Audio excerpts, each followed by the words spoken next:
Ahoy, Lem. What's wrong? Bad year for salt? Bad year for everything. The Indians on the warpath again.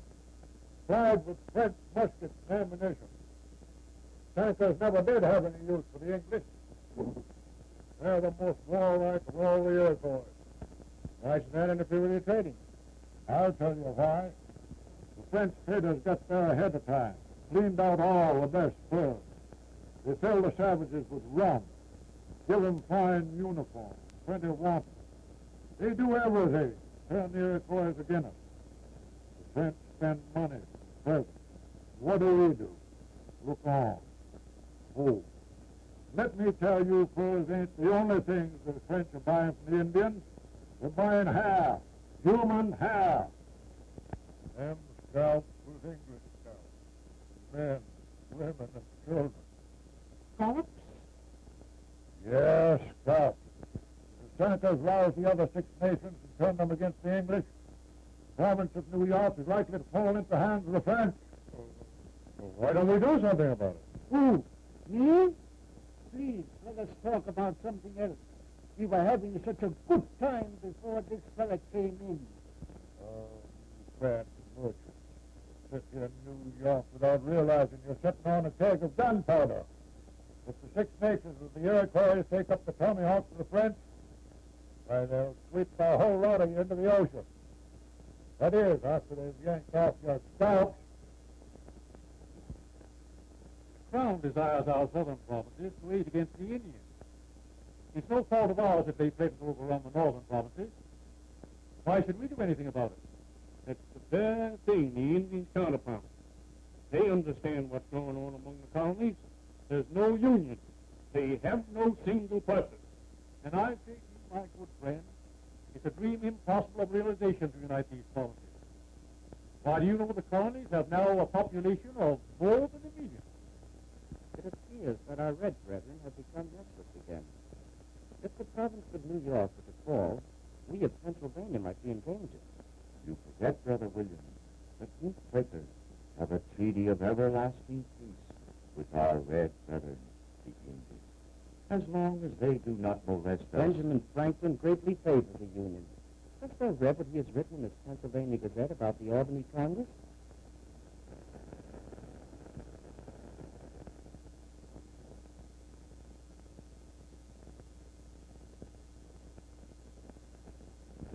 This calls for a union of the colonies.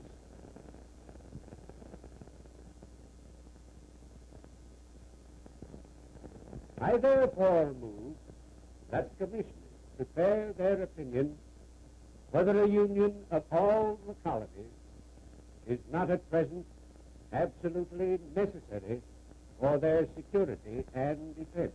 The motion of Commissioner Benjamin Franklin of His Majesty's Colony, Pennsylvania, is now put before this board. Those in favor will signify by saying aye. Aye. Question as put before the board is passed in the affirmative. I further move that a committee be appointed to prepare and receive plans or schemes for the union of the colony, and to digest them to one general plan for the inspection of this board. I wish to supplement this motion with a resolution.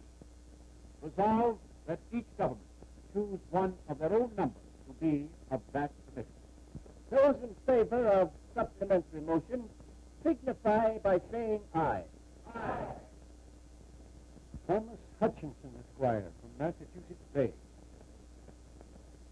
William Smith, Esquire, for New York. Theodore Atkinson, Esquire, from New Hampshire. William Pitkin, Esquire, for Connecticut. Stephen Hopkins, Esquire, for Rhode Island. Benjamin Franklin, Esquire, for Pennsylvania. Benjamin Tasher, Esquire, from Maryland. Only 7 of the provinces are represented here, the others being compelled to stay at home because of weightier problems. Just what does this plan of Franklin's consist of? Well, in the first place, it calls for representatives from all of the provinces on a basis of proportionate representation. So the President General to be appointed by the King. Grand Council ought to be chosen by each assembly. You know what that means, gentlemen? Certainly. means that the Crown will have no power to effect the appointments. The Assembly will direct all Indian treaties, make war or peace, and make all purchases from Indians for Crown land. Why, it amounts to virtue and independence.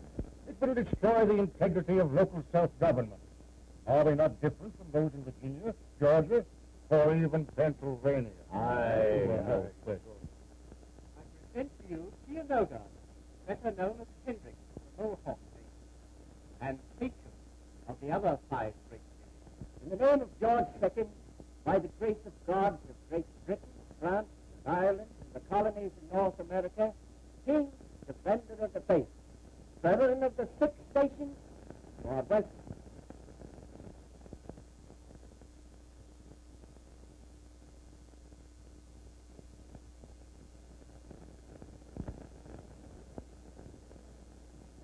Brother, we had a message from you some time ago to meet you at this place for the fire burn. I not agree with you, Dr. Franklin, that it is possible for the colonies to unite.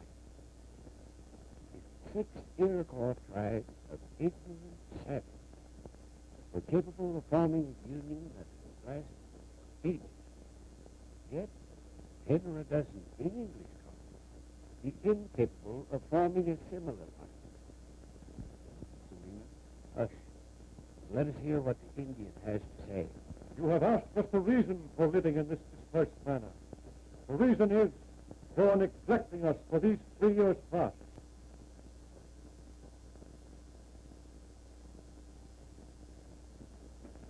You have thus thrown us behind your back and disregarded us. Whereas the French are a subtle and vigilant people, ever using their utmost endeavor to bring our people over to them.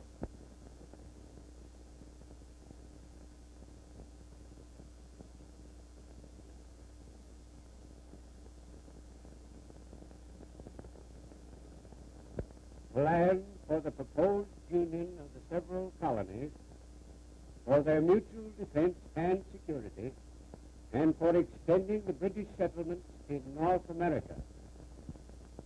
It certainly is too bad that your plan for the union of the colonies did not meet with favor, Dr. Franklin.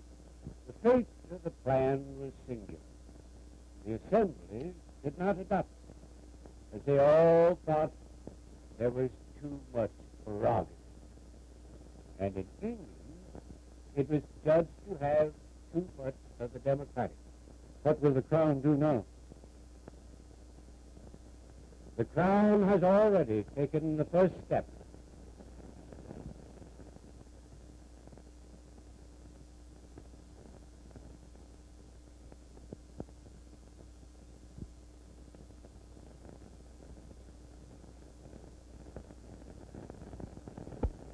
On that move, they defend the future.